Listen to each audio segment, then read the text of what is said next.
పుట్టినప్పుడే మా అమ్మ చనిపోయింది. నాకు అమ్మైనా నాన్నైనా అన్నీ మా అక్కే.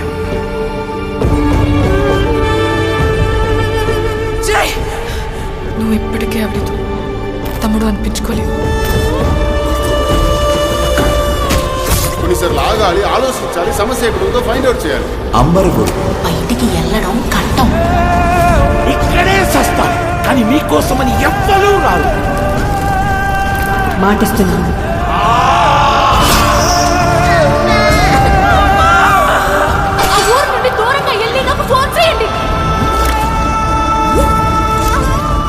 నీకెప్పుడు ఏ ప్రాబ్లం వచ్చినా నేను నీతోనే ఉంటాను.